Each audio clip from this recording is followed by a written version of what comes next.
Добро вечер со Фактор 5. За почеток она што утрото беше весно денот. Пораката што од Страсбур ја даде европарламентарецот, односно швајцарскиот парламентарец Грос, кој вели дека Трајковски немал несреќа, туку бил убиен. Она што го кажа тој, на тоа се спротистави парламентарецот од Македонија Игор Ивановски, меѓутоа тврдењата на Грос се уште не знаеме на што се темелат. За почеток на Фактор 5 еве го извештајот на Тони Гланчевски, тоа е извештај на Deutsche Welle радио, кој морам да признам дека ја разбранува јавноста.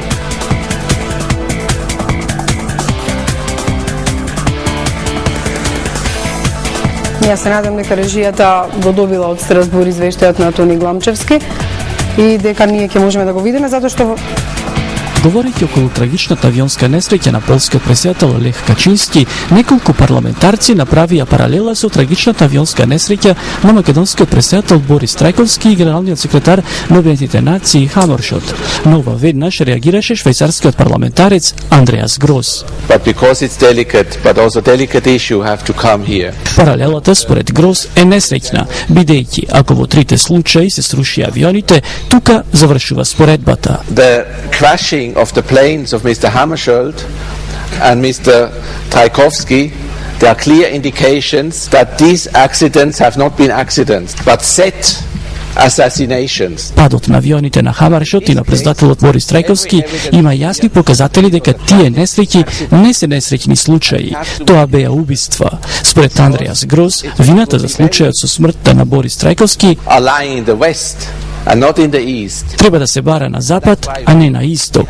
На ова тврдење на Грос реагираше македонскиот парламентарец Игор Ивановски. I would like to contest the information given by Mr. Gross that it was not an accident and it was an assassin. Сакам да ги оспорам информациите кои ги дава Андреас Грос дека не станува збор за несреќа, туку за убиство на претседателот Трајковски. Според Ивановски, ништо не дозволува да се извлече таков заклучок, повикувајќи се тука на извештајот на Андреас Грос, во кој тој заклучи дека станува збор за несреќен случај, но околу кој остануваат отворени и неодговорени многу прашања. Зборовите и обвинувањата кои ги изнесе швајцарскиот парламентарец се сериозни обвинувања и отвора многу прашања на кои ќе треба да се одговори.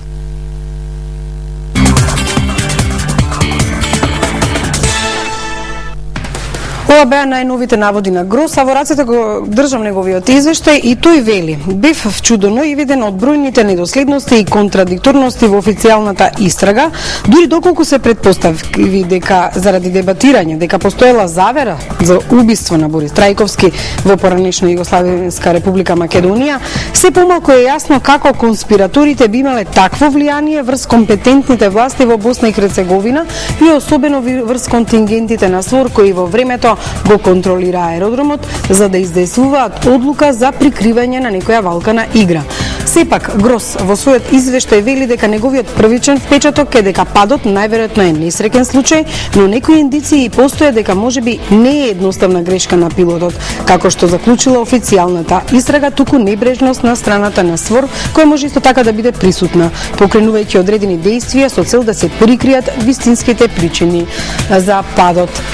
Фактор 5 е денеска најавено со друга тема, но јас ќе ги злоупотребам, може да се рече моите гости да ги прашам и за ова. Вечер со мене во студиото се господинот Стојан Андов, добро вечер, господинот Насер Зибери, господинот Илија Димовски и професорот Лазар Лазаров, тој е професор на Универзитетот ФОН.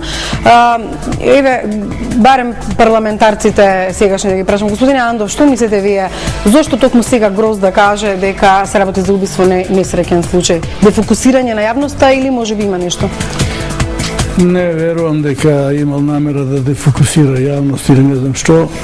Тој најдобро знае зашто токму сега рекол, можеби сега дошол до некој податок. Така да ние не знаеме Грос врз основа на што сега дал таква изјава.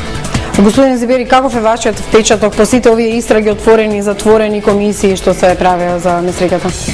Па јас мислам дека ќе остане за секогаш енигма ова прашање и нема да има вистински одговор со оглед на тоа што како одминува времето се помали се шансите да се дојде до некоја меродавна истрага и веродостојни податоци за истото.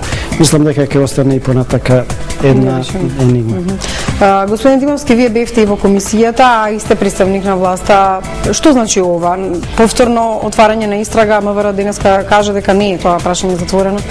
Токму тоа јас ќе го кажев, ако не го споменавте вие, дека Министерството за внатрешни работи беше денеска веројатно единствениот официјален орган кој што прокоментира по однос на оваа дилема која што наметнува почитување од Андреас Грос. Министерството за внатрешни работи кажа дека истрагата не е затворена, на што ги темели сегашните сознанија господинот Грос. Навистина е прашање на неговиот делокруг и на неговата можност да дојде до одредени информации. Ние како собрание добивме еден извештај од негова страна во која што имаше посочено, во која што имаше посочено многу негови дилеми во врска со истрагата. Дали е дефокусирање на јавноста заради темите со името и ова што не предупредуваат странските дипломати? Па мислам дека не треба да се гледа во тој контекст. Сепак Европскиот парламент е една институција која што функционира на овој начин, значи дел од пратениците добиваат надлежности за да прават истраги, односно да проследуваат одредени случаи. Мислам дека станува збор за лична иницијатива. Господин Лазаров, вие како човек кој не е во политиката, како гледате на ова? Па видите, веројатно ако имат цврсти докази Грос, аргументи, може да тврди, меѓутоа не знам брзастово на кои аргументи се подпираат Грос, меѓутоа треба да се затвори прашањето, уште тогаш